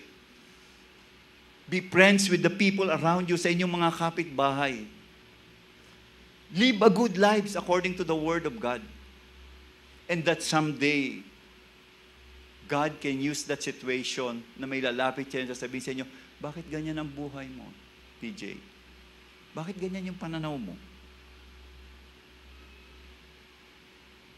At yun ang gusto ng Diyos. Habang nandito tayo sa mundo ito as exiles and aliens, dapat ang pamumuhay natin, we desire good for the city where we are. We pray for our country. We pray for the leaders of our country. We do good to the people around us kahit na yung mga taong ito ay hindi mabuti ang pakikisama at pakikitungo sa atin. We build the city of God dito sa ating community sa Makati. And this is the purpose why we are here. We talk so much about evangelism. We talk so much about discipleship. Pero minsan nakakalimutan natin na yung ating ordinaryong buhay is the biggest testimony for people to know Christ as their Lord and Savior. Let's pray. Father God, we thank you, Lord, for your word. We thank you for the reminder. We thank you for the encouragement. At kaya, Lord, sa mga sandaling ito, we pray that your Spirit would minister to us sa araw-araw naming pamumuhay. The very purpose why we are here. The very purpose bakit kami naging Kristiyano. Nandito kami sa lugar na to ng Makati o saan trabaho, saan eskwelahan, saan neighborhood kami nakatira. It's because dahil may plano ka, Lord, for us to be a witness, a testimony, na sa mundong ito, gaano mang kasama ang tingin, pwede pa rin mamuhay ng ayon sa iyong salita. And Lord, patawarin mo kami sa mga panahon na naging mali yung aming pananaw kung paano kami mabubuhay sa mundong ito. O yung panahon na naging selfish kami, Lord. We focus so much on protecting ourselves away from this world. Nakalimutan namin, O Lord, yung iyong desire that people would hear your gospel and people would come to know you from generation to generation. Kaya Lord, we commit this church to you. We pray for each and every lives here in this church. Use us, teach us, mold us, Lord, and help us, Father God, for the rest of our lives to be obedient to your word. This is our prayer in Jesus' name. Amen. Good morning po muli sa inyong lahat.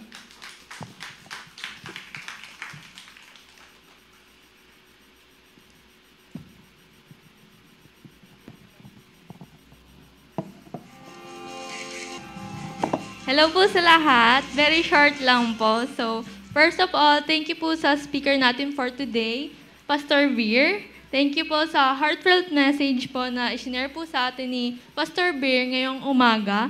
Ang natutunan ko po ay kahit saan tayo magpunta, God will always be with us. We should represent God's grace and spread His love to the people who needs Him. Dapat po para tayong parola or lighthouse, leading the people while standing tall at hindi basta-basta nagpapaagos sa alon ng kamunduhan. Now, the ushers will be sorry po. Sorry po, excuse me. Now, the ushers will be going around collecting all the tithes and love offerings. Pwede niyo po itong ilagay sa envelope po na nakaipit po sa ating Redeemer's Word. Thank you po. Ayun lang po.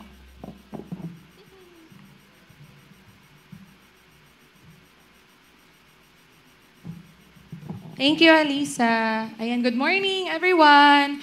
Ayan, this day is actually a very special day kasi this is the end of our Kids Bible School, Vacation Bible School, Kids VBS po ng GRCF, and we have a small presentation po for you. Sana po mag-enjoy kayo sa mga kids. Pa-help naman po, joke. Thank you. I-clear ko lang po saglit pa.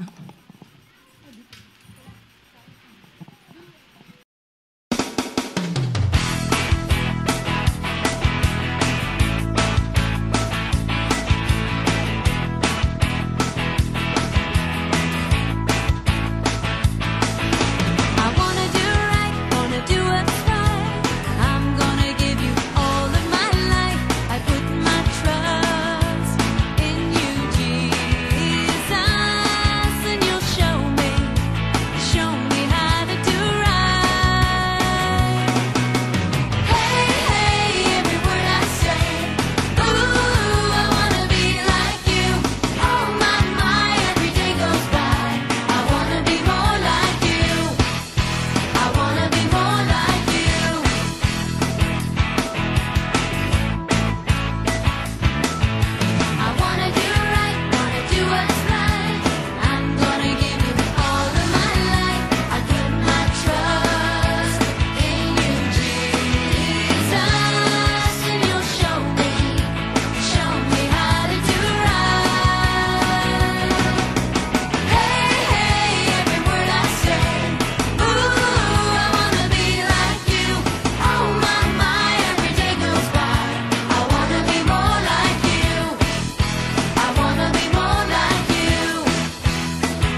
So today also is the recognition day of the VBS. So it's their graduation as well.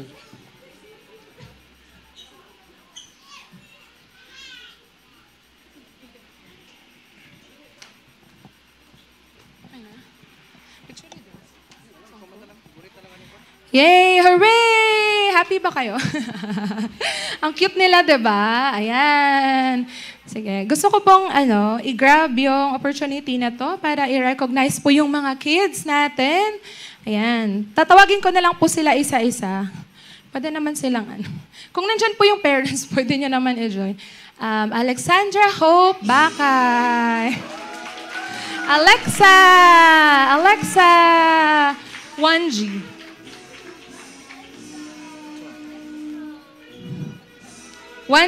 Yung bag niya. Ayan, Alexa. Oh, get your special gift from Teacher Jezer. Yay! Nada. Next. Wala ko sa... Dili. Eunice. Si Eunice Azanaya, Eunice Rivas. Si Ate Eunice, 2G. Ayan. Ayun, nalagyan ako. Next is si Hannah Lampano. 3G. Yan, your special gift from your teacher. Next is Jane Kelsey Nonan. Saan si Kelly? Ito pala. Hi, Kelly. 4G. Wow. Ayaw niya tanggapin. Next is si Zeline Hope Manalo. Hi, Z! Baby Z. Saan ang mami? Z, baby Z. 5G. Mami, Matt is mommy. Next is si Jillian Casey Nonan. Yay. Thank you, teacher. 6G. Next is si Nicola Sala Bakay.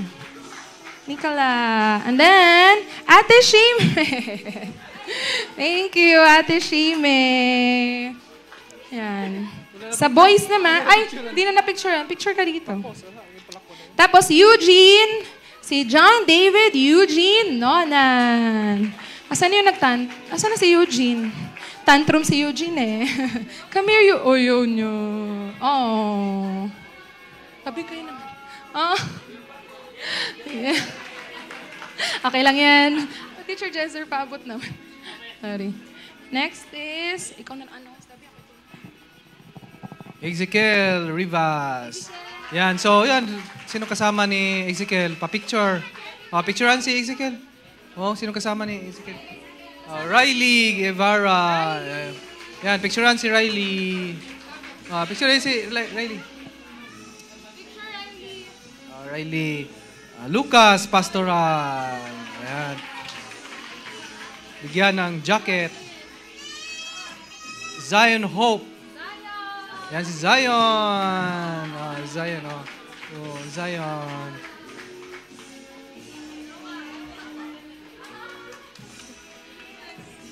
Mateo Ilay. Picture. Picture, Matt. Noah Pastoral.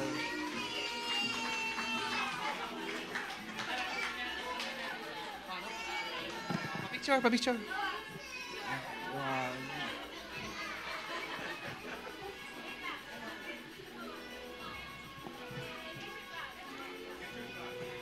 Next, Marco.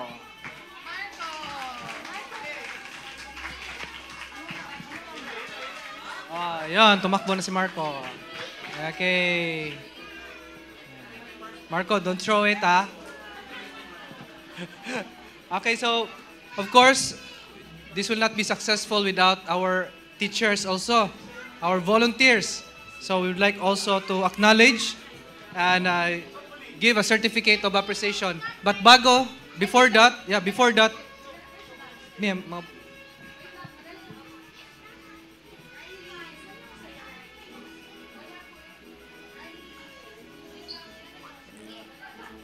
Ayan, so, would like also to call our teachers, no, to receive the certificate of appreciation. To our teacher, Bernadette Bakay, Sister Det Bakay. Ayan.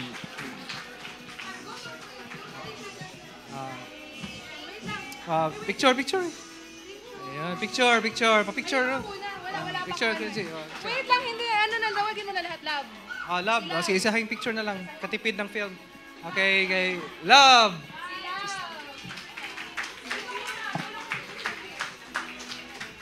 Congratulations, Sister Donna Lampano. Sister Kay Lohera.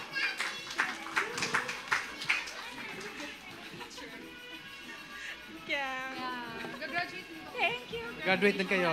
Sister Cool Lohera. Mga volunteers natin na dahil nag-paint ka doon sa classroom, kasama ka. Siya yung gumawa ng ating chapel, nag-drawing sa chapel, yung paintings doon. Sistine Chapel. Okay, Leonard. Lian. Ano si Lian? Wala, ibigay na lang. Kay Jezer. And to Lubert. Yun. Sa si Lubert? Yes, Lubert. Thank you. Wala si Pastor Bear? Just siya. Okay, so picture po tayo. Picture. And of course, ano ba? Mamaya na.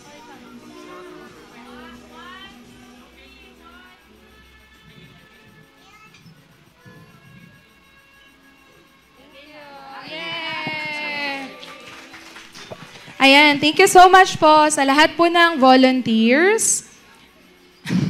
Sorry, hindi na kami na sa program, diba? So first of all, gusto ko pong magpasalamat syempre to the Lord Jesus for the completion and success of this program. All glory belongs to the Lord po. Ayan, we praise God dahil sa commitment po ng mga parents na dalhin po yung mga babies, Junakis, mga anak po nila as early as 9 a.m. po yung call time namin.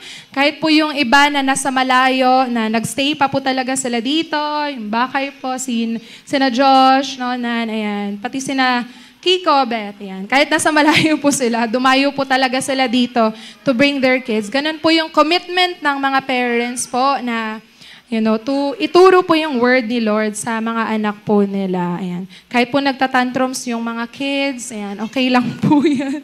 And I'd also would like to thank Pastor Veer, Pastor Elijah, and the leaders of this church po who supported and prayed for us, the teachers, the volunteers, the parents, and the kids. And special thanks po kina Tita Noy, Baroga family, Tito Bubot, Purisima, Tita Jean, Tito B, Lampanos po, sina Tita Donna, Tito Joseph, for your sponsorship. I also would like to recognize po yung help po. Malaking tulong po nila Ate Jo. Ate Jo, ayan, thank you so much po Ate Jo. And sa mga tumulong po na hindi po magutom yung mga kids. Grabe po yung, okay. Thank you. Thank you so much. Tumulong po na may food po yung kids sa lunch. Ayan, so, ayan, it takes the whole church, the whole village of the church to make this possible and make this happen. All by the grace of the Lord po. Maraming salamat po sa lahat, and I hope to see all the kids in our church po every Sunday na mag-grow po in knowing the Lord Jesus. And i-plug ko na rin po, if you are called by the Lord to teach the kids and you have a heart to, minister to the young ones, please approach me. Thank you all so much. To God be the glory po. Maraming salamat po. Yan, praise God. So, Barangay JRCF, tayo po tayo for our closing. May the love of the Lord, the grace of our Lord Jesus Christ, and the fellowship of the Holy Spirit go and be a blessing to anyone, to everyone na makilala po natin along the way. God bless po, and see you po next Sunday. Ayan, bago po tayo maghiwa-hiwalay, can we all Greet one another and say, the Lord is faithful.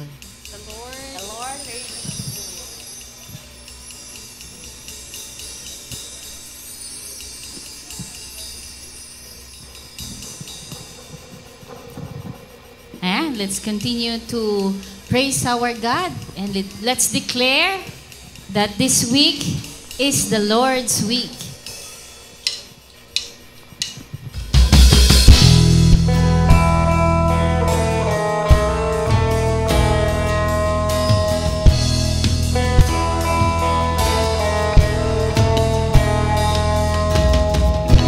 Remember those walls that we could sin and shame.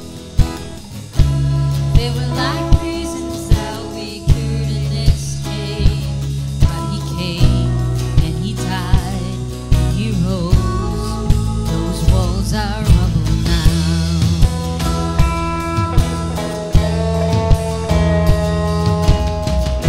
Remember those giants we called death and grave. They were like mountains that stood in our way. But He came and He died and He rose. Those giants are dead now.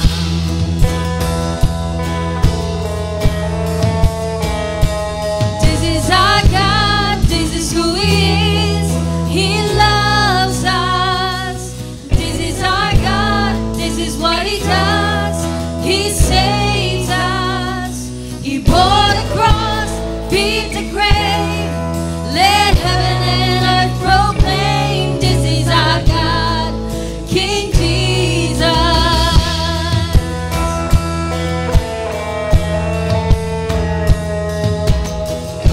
Remember that fear that took our breath away. Faith so weak that we could barely pray. But He heard every word, every whisper. Now those altars in the wilderness tell the story of His